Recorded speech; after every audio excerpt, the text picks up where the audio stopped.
Actualmente podemos encontrar computadoras por todas partes. En los almacenes, en los restaurantes, en los hospitales, en las oficinas de los bancos, en nuestra propia casa. Estamos tan acostumbrados a utilizar estas máquinas que no nos paramos a pensar que lo que tenemos aquí es el resultado de un avance tecnológico tan espectacular que casi podría considerarse milagroso. Pero, ¿sabemos en realidad qué es una computadora? A lo largo de los vídeos les formularemos una serie de preguntas. Cuando vean este interrogante, reflexionen e intenten responder. Si no lo consiguen, no se preocupen. En la guía práctica de los vídeos están todas las respuestas.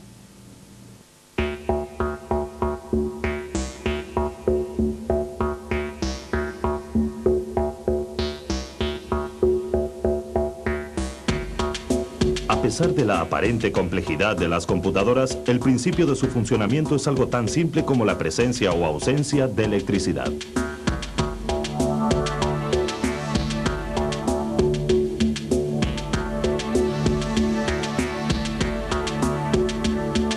Si la computadora no recibe un impulso eléctrico, no lo registra. Esto es igual a 0. Si lo recibe, lo registra. Esto equivale a 1. Anotando ceros y unos a velocidades altísimas por sus circuitos electrónicos, la computadora puede realizar toda clase de cálculos y operaciones. La primera computadora totalmente electrónica fue fabricada a principios de los años 40. Pesaba 30 toneladas y ocupaba toda una planta de un gran edificio.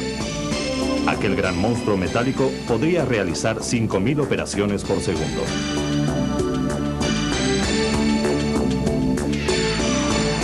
Hoy, una pequeña computadora portátil puede efectuar más de 10 millones y su peso es 10.000 veces inferior. La evolución tecnológica que han experimentado las computadoras es tan grande que, si hubiera pasado lo mismo con los automóviles, actualmente un carro mediano costaría lo que cuesta una camisa. Podría correr a más de 1 millón de kilómetros por hora y su motor tendría el tamaño de una cabeza de alfiler.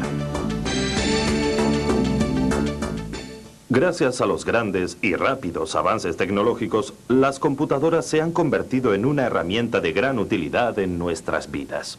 Una herramienta que nos permite aprender, disfrutar, comunicarnos, escribir, calcular, dibujar y un sinfín de cosas más. Hoy en día todo esto lo hace la electrónica. Pero todo tuvo su principio.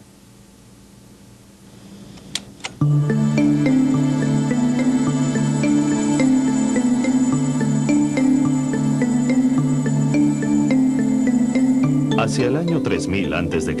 se empezó a utilizar el ábaco, la primera máquina de calcular inventada por el hombre. Hubo que esperar muchos siglos antes de que se creara una calculadora mejor. En el siglo XVII, el filósofo y matemático francés Blaise Pascal construyó una máquina de calcular automática a base de ruedas dentadas de madera.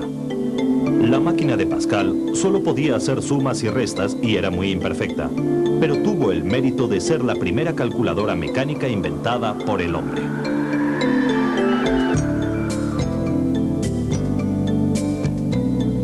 A principios del siglo XIX, Charles Babbage, matemático e ingeniero inglés, construyó un enorme artilugio que podía calcular tablas matemáticas sin apenas errores. La llamó máquina de diferencias y su aparición marcó un hito en la historia de los instrumentos de cálculo. Animado por el éxito de su primer invento, Babbage consagró su vida al desarrollo de una nueva calculadora. Esta vez se trataba de una máquina de propósito general, a la que bautizó como máquina analítica. Nunca llegó a realizarse, pero sus ideas sirvieron para construir la primera computadora de la historia.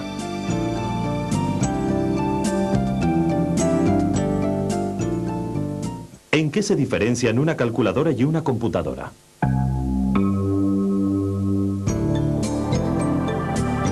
A finales del siglo XIX, a la administración de los Estados Unidos se le planteó un problema importante.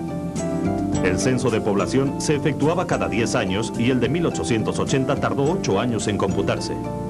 Debido al gran incremento de población registrado, el censo de 1890 corría el peligro de no estar finalizado antes de realizar el siguiente. Hermann Hollerith desarrolló un sistema de tarjetas perforadas para tratar de conseguir que la tabulación de los datos fuera mucho más rápida. El resultado fue un éxito y el censo de 1890 se llevó a cabo en solo 3 años. El código de Hollerith fue utilizado abundantemente en las primeras generaciones de computadoras. Una máquina perforaba offline las tarjetas con las informaciones. Estas pasaban luego a la máquina lectora, que transmitía los datos online, es decir, directamente a la computadora. ¿Qué es comunicación online y comunicación offline?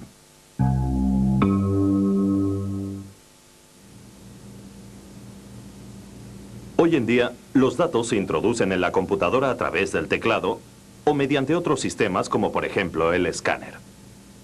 Pero aunque ya han quedado completamente obsoletas, las tarjetas perforadas representaron un gran avance en su momento y fueron muy útiles para agilizar el tratamiento de los datos.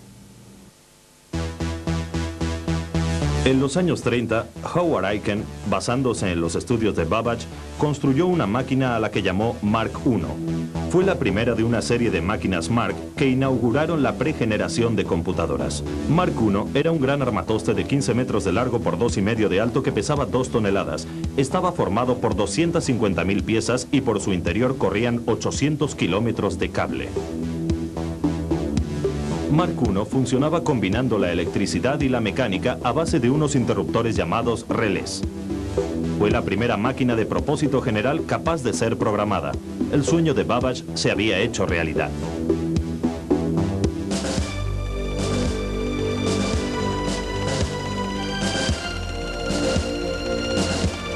El estallido de la Segunda Guerra Mundial puso de relieve la necesidad de contar con grandes instrumentos de cálculo. La primera computadora electrónica estaba a punto de ver la luz.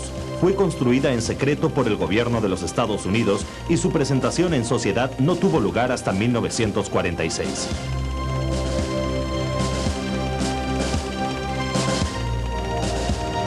La bautizaron como ENIAC y fue la primera máquina de propósito general completamente electrónica. Con ENIAC nació la primera generación de computadoras. Las computadoras de la primera generación funcionaban con unas lámparas llamadas válvulas de vacío. Tenían un inconveniente, necesitaban miles de piezas y ocupaban mucho espacio. Por eso hoy se las conoce como la generación de los dinosaurios. En 1947 se patentó un invento que sustituía a las válvulas de vacío, el transistor. Era mucho más pequeño y mucho más potente, y permitió fabricar computadoras mucho más rápidas, mucho más manejables y mucho más baratas.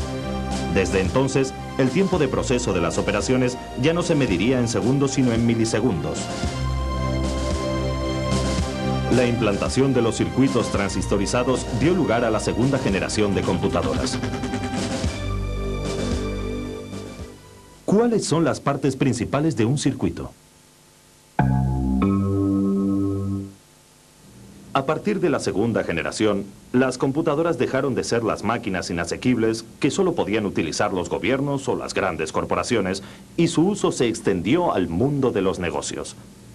Pero ya estaba en marcha la aplicación de nuevos componentes. Empezaba la tercera generación, y con ella, la computación iba a inaugurar la era de la microelectrónica. Los circuitos con transistores se vieron sustituidos por circuitos aún más pequeños, construidos de golpe en una sola pieza. Se acababan de inventar los circuitos integrados. Con la tercera generación aparecieron nuevos materiales semiconductores que permitieron la creación de memorias muy veloces. Las memorias de semiconductores marcaron un hito en la evolución de la computación.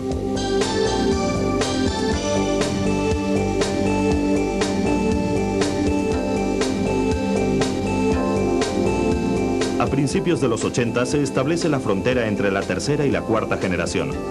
Ya no se habla de circuitos integrados, sino de microchips. Ahora, en una diminuta pastilla de silicio de solo 40 milímetros cuadrados, se pueden colocar más de 500.000 de transistores.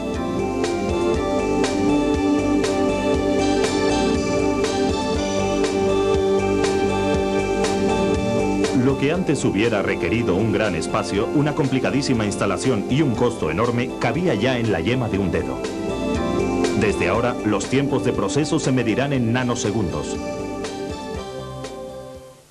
¿Por qué se utilizan los nanosegundos?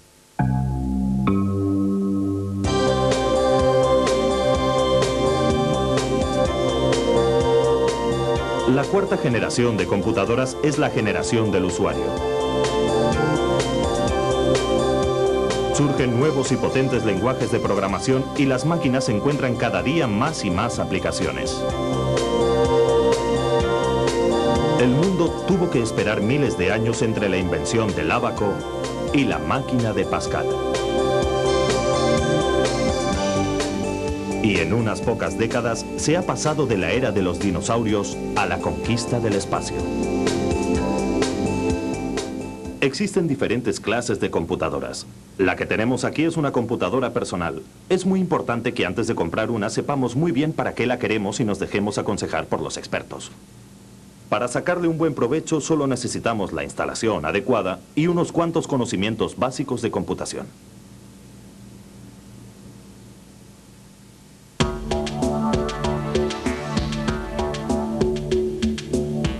Los distintos tipos de computadoras se distinguen fundamentalmente por su potencia.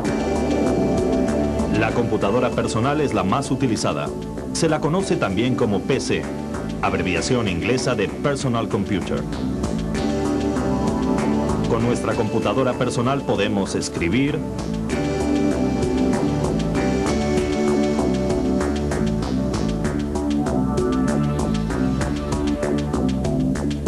crear gráficos,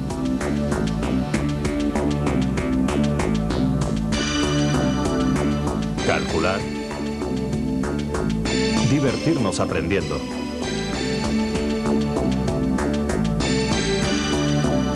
practicar idiomas,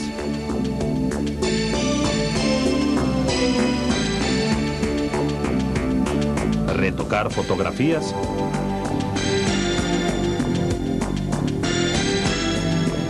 jugar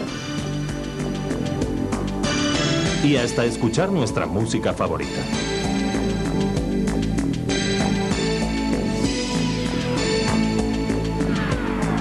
Las llamadas estaciones de trabajo son computadoras para usos más especializados. Se utilizan en empresas e instituciones y se trata de computadoras interconectadas que comparten todos sus recursos. Normalmente, una de ellas se encarga de organizar la tarea compartida de todas las estaciones de trabajo. Se llama servidor y a veces contiene las memorias centrales de datos para recibir y suministrar información a todas las demás computadoras. Esto es lo que se conoce como trabajo en red.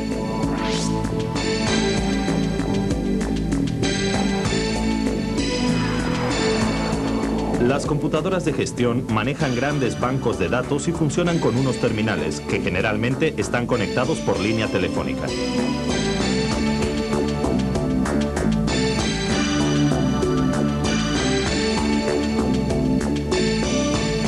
Este sistema de cómputo se usa para unir a la computadora central terminales de trabajo situados en lugares distantes.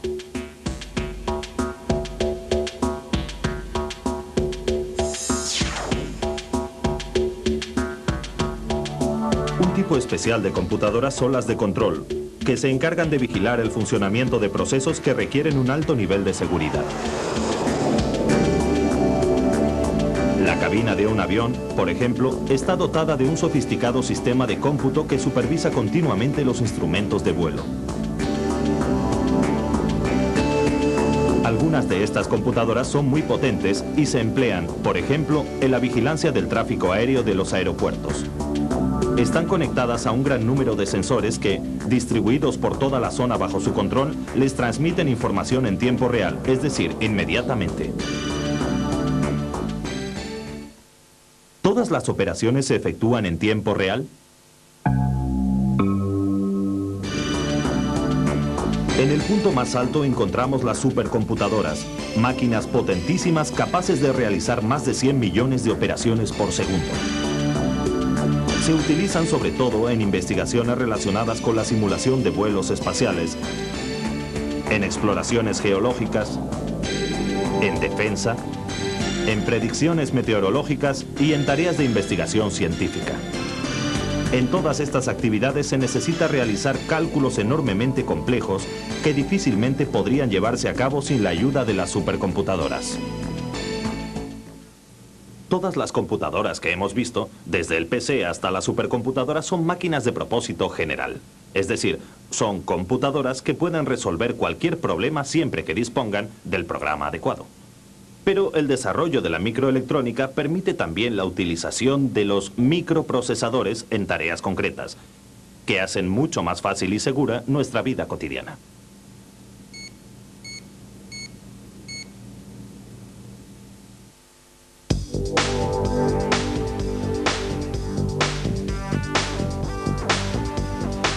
¿Nos hemos parado a pensar alguna vez que muchas cosas que nos resultan completamente familiares, como un semáforo o el tablero de mandos de un auto, funcionan gracias al microcontrolador que llevan instalado? Los microcontroladores son, en realidad, pequeñas computadoras de propósito específico. Llevan grabado un programa fijo que no puede ser modificado. ¿Por qué no se puede modificar el programa de un microcontrolador? Las aplicaciones de la computación son cada día mayores. Con la telemática, por ejemplo, es posible la transmisión de datos a través de la red telefónica. Con este sistema podemos obtener de las computadoras muchas ventajas, como la videoconferencia, que permite una comunicación a distancia mucho más efectiva gracias a la imagen. Hoy, más que nunca, las computadoras son el motor del progreso.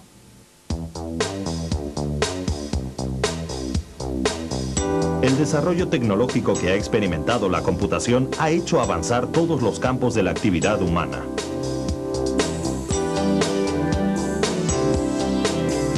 Hoy es posible, por ejemplo, efectuar simulaciones de cómputo de sistemas muy complejos, como redes eléctricas o de distribución de aguas.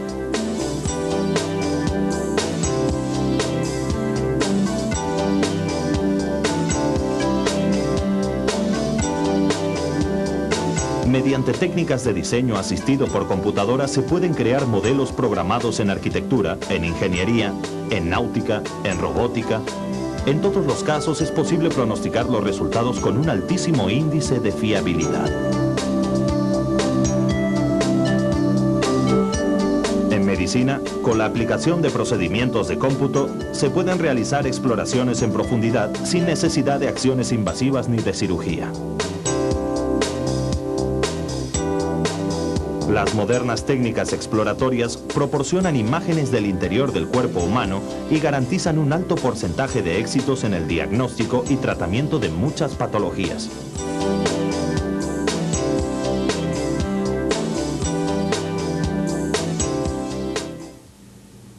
Una computadora no es más que una máquina, pero una máquina que puede realizar toda clase de cálculos a velocidades rapidísimas. Orientando estos cálculos en la dirección adecuada, podemos obtener lo que queramos de ella. La base es muy simple. Todo depende de la electricidad. Si recibe electricidad, la máquina cuenta 1. Si no la recibe, cuenta 0. Es lo que se llama sistema binario. El sistema de numeración al que estamos acostumbrados se llama sistema decimal o numeración en base 10. En él encontramos 10 cifras. Las computadoras pueden realizar infinidad de tareas, desde escribir una carta hasta dirigir un satélite espacial. Todo ello es posible porque esta máquina, la computadora, puede procesar cualquier tipo de información. Para trabajar con una computadora necesitamos por lo menos 3 elementos básicos. Un teclado para que podamos comunicarnos con ella. Un monitor para que la máquina se comunique con nosotros. Y una unidad principal para poder llevar a cabo todos los procesos. Todos los elementos materiales forman el sistema físico de la computadora. Se lo conoce con su nombre en inglés, hardware. Cuando utilizamos una computadora, lo que hacemos es suministrarle información. La unidad principal trabaja con ella y nos devuelve el resultado en forma de nueva información. Llamamos input a la información de entrada y output a la información de salida.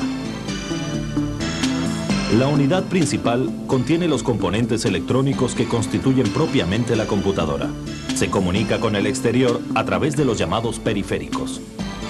Hay tres clases de periféricos: los de entrada y salida, los de memoria auxiliar y los de comunicación. Los periféricos de entrada más importantes son el teclado, el mouse y el joystick. Los principales periféricos de salida son el monitor y la impresora. Si queremos que la computadora nos facilite determinados datos, debemos darle la instrucción correspondiente a través de un periférico de entrada. La computadora recogerá la orden, la procesará y mostrará el resultado en la pantalla del monitor. Si deseamos conservar esta información, solo tenemos que decirle que la imprima.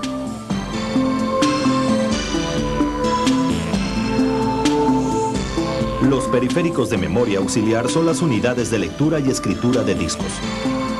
En estas unidades externas se introducen unos discos magnéticos flexibles llamados disquetes. Los disquetes permiten almacenar de manera permanente una gran cantidad de datos. El desarrollo de los nuevos soportes multimedia ha hecho aparecer los discos ópticos como el CD-ROM. Un CD-ROM puede contener una cantidad de información equivalente a 500 disquetes. Pero el disco de mayor capacidad es el llamado disco duro. Está formado por uno o varios círculos metálicos y se aloja en el interior de la unidad principal. Uno de los periféricos para comunicación es el módem telefónico. Con el módem podemos convertir la computadora en un fax o comunicarla con cualquier otra computadora del mundo. ¿Cómo hablan dos computadoras por teléfono? Vamos a abrir ahora la unidad principal para ver sus componentes.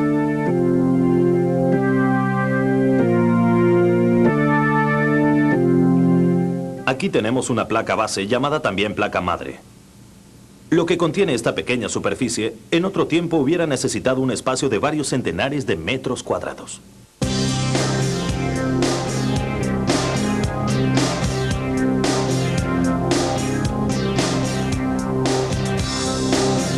En la placa base encontramos los tres elementos principales del hardware interno de la computadora: las memorias principales, los conectores de entrada y salida de datos y la pieza más importante, el microprocesador. La espectacular evolución de las computadoras se debe sobre todo a los grandes avances en la investigación y fabricación de los microprocesadores.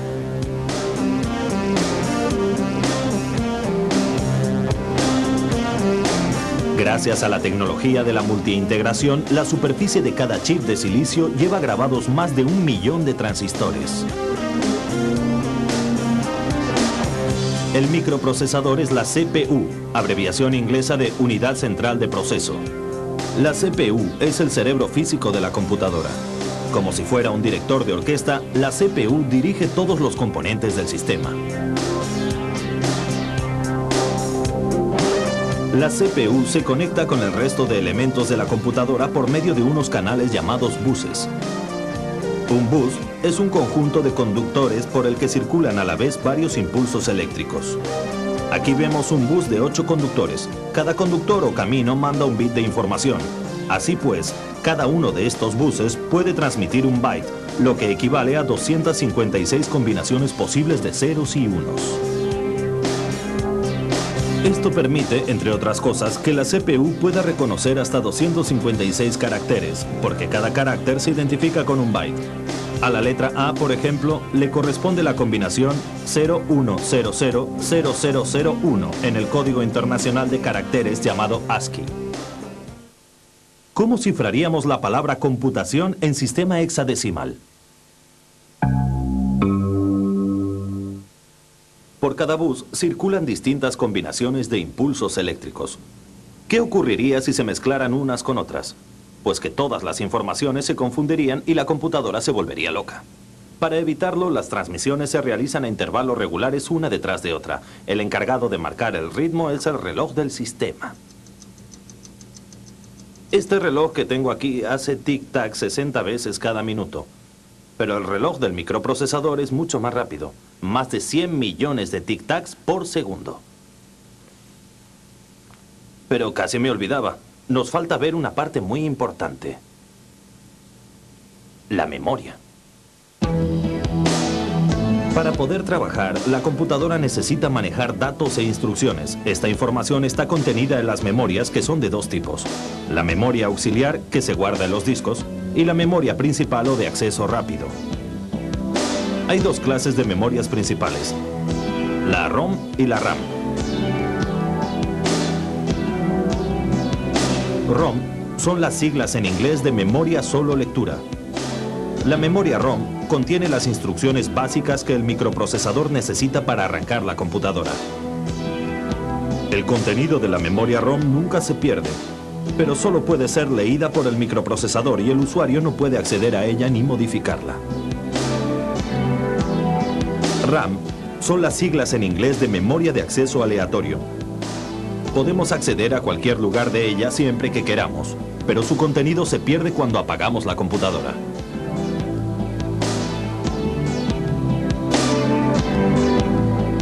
En la memoria RAM, la computadora guarda la información que necesita consultar para ejecutar un determinado programa.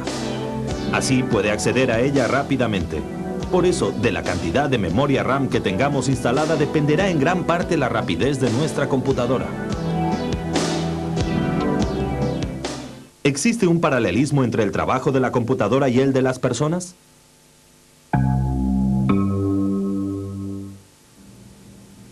Ya sabemos en qué consiste el hardware de la computadora.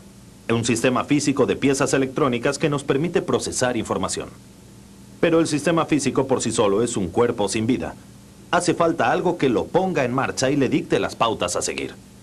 Esta es la misión del software, el sistema lógico de la computadora.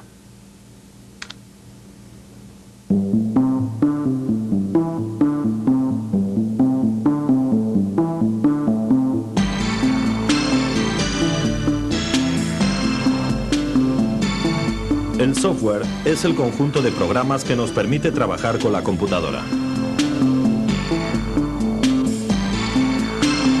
Hay dos clases de software: los programas de aplicación y los programas del sistema.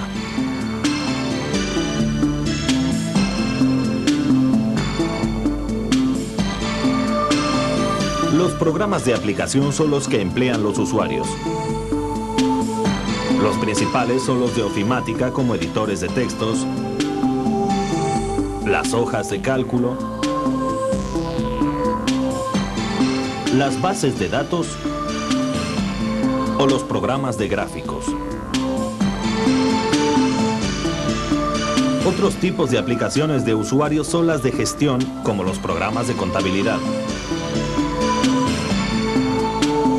y las aplicaciones de dibujo.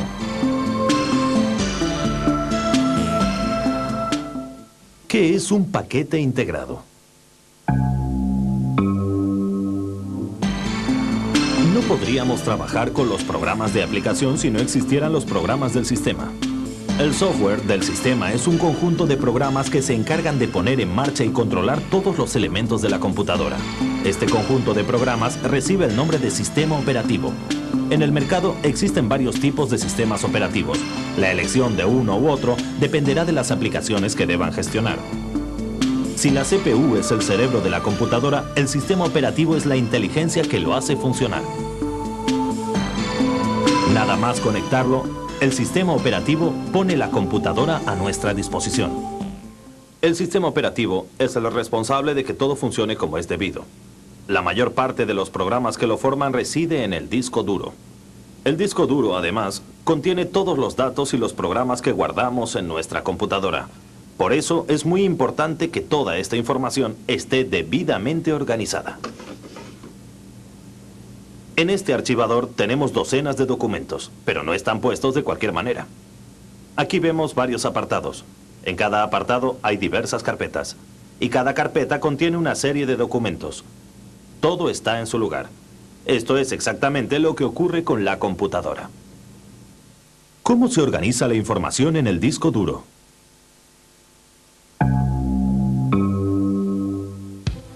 En los últimos años se ha extendido el uso de un sistema operativo que está sustituyendo progresivamente a los sistemas operativos tradicionales. Aunque Windows funciona sobre la base de otros sistemas operativos, nos permite usar la computadora prescindiendo de ellos por completo.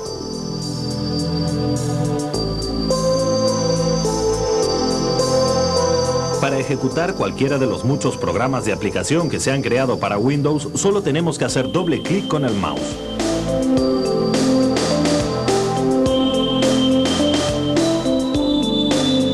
Una serie de símbolos e iconos que podemos personalizar a nuestro gusto simplifican enormemente el trabajo con la computadora.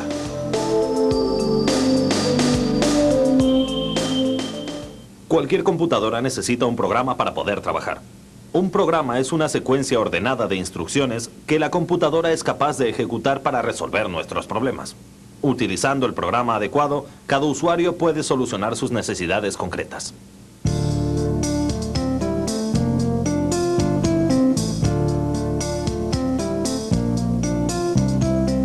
Sal de la plaza. Sigue hasta la primera avenida. Gira a la izquierda.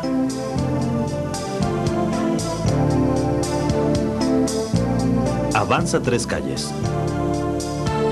Gira a la derecha. Estaciona el carro. La casa está en el número 11. Sal del carro. Toca el timbre. Estas podrían ser las instrucciones para que una persona muy despistada viniera hasta nuestra casa.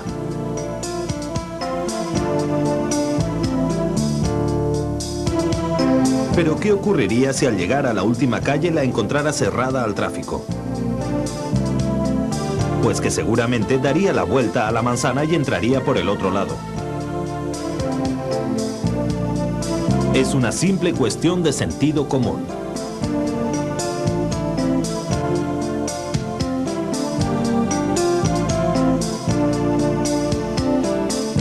La computadora carece por completo de sentido común y de iniciativa, y no es capaz de tomar decisiones por sí sola. Antes de escribir un programa, hay que estudiar detenidamente el problema que se quiere resolver con él. Una vez definido el problema, es necesario establecer con toda exactitud la secuencia de pasos lógicos que llevan a su resolución, sin olvidar ninguno. Esta secuencia de pasos lógicos es lo que llamamos el algoritmo del programa. Al diseñar un algoritmo hay que prever todas las situaciones posibles.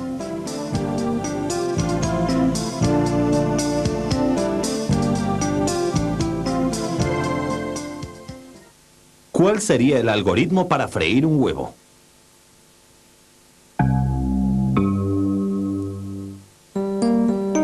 Una vez resuelto el algoritmo, hay que dibujarlo.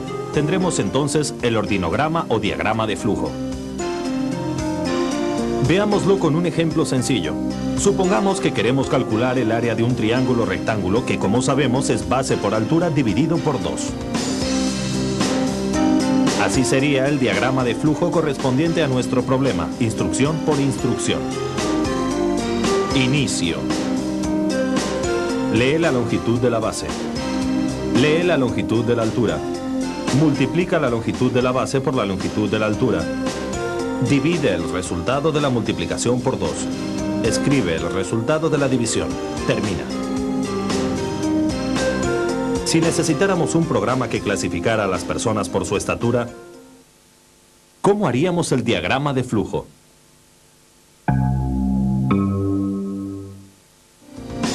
Con el diagrama de flujo ya establecido, solo falta dictar el programa de manera que la computadora pueda comprenderlo. Para ello disponemos de muchos lenguajes de programación. Todas estas sentencias forman el programa. Están escritas en uno de los lenguajes de programación llamados de alto nivel por su parecido con el lenguaje humano. Cuando introducimos las instrucciones en la computadora, el sistema operativo, a través de un programa llamado compilador, las traduce al lenguaje máquina para que puedan ser ejecutadas. Viajar ha sido siempre uno de los grandes estímulos del ser humano. Conocer otros países, otras culturas, otras gentes. Con las nuevas formas de comunicación, acceder a la información que se halla a cientos o miles de kilómetros se ha convertido en algo tan sencillo como mover el mouse por la pantalla o pulsar una simple tecla. El ciberespacio es una red virtual de autopistas que nos puede comunicar con cualquier parte del mundo a través de la computadora. En el ciberespacio no hay atascos, no hay polución, no hay accidentes de tráfico. Por el ciberespacio solo circula información. Internet es la más transitada de las autopistas de la información.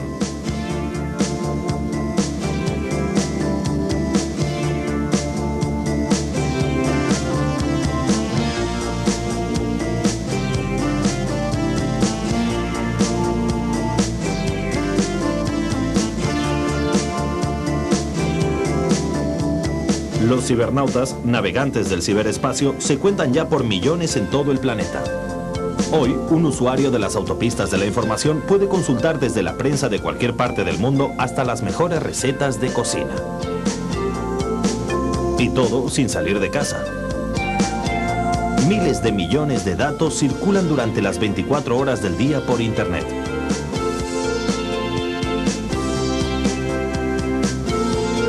Todo tipo de instituciones y particulares tienen sus apartados postales en la red. El universo de posibilidades que ofrecen las autopistas de la información es prácticamente ilimitado.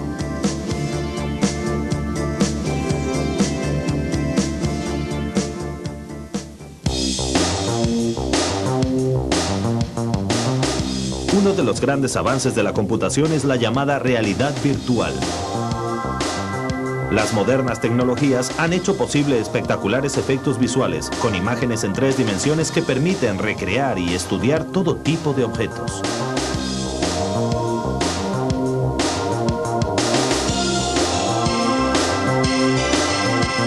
La realidad virtual es una importante contribución de las computadoras a la comunicación y a la difusión del conocimiento.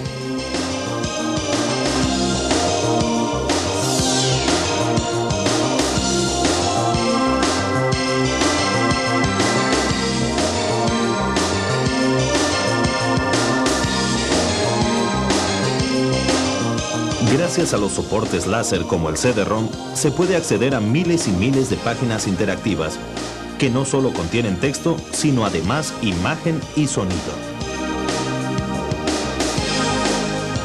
Un solo disco óptico de reducidas dimensiones puede contener cantidades enormes de información.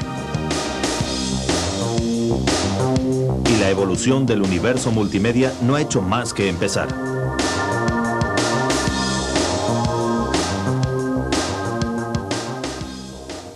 ¿Por qué se llama CD-ROM y no CD-RAM?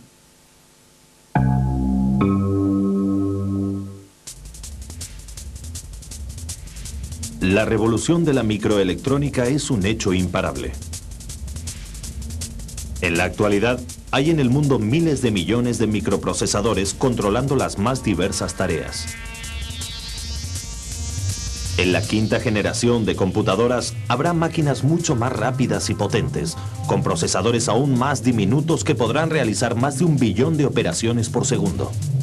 Se está trabajando en computadoras que imiten los procesos del cerebro humano a través de las llamadas redes neurales. La creación de inteligencia artificial marca una nueva frontera de la ciencia. El futuro ya está aquí. La computación lo ha hecho posible. Gracias a las computadoras se han producido espectaculares avances en el campo de la educación, de la sanidad, de la cultura, del ocio, de la comunicación. Y sin duda están por venir cosas extraordinarias que contribuirán aún más al progreso de la humanidad. Lo cierto es que las computadoras se están convirtiendo en herramientas imprescindibles para cualquier persona. Y todos, absolutamente todos, debemos aprender a utilizarlas.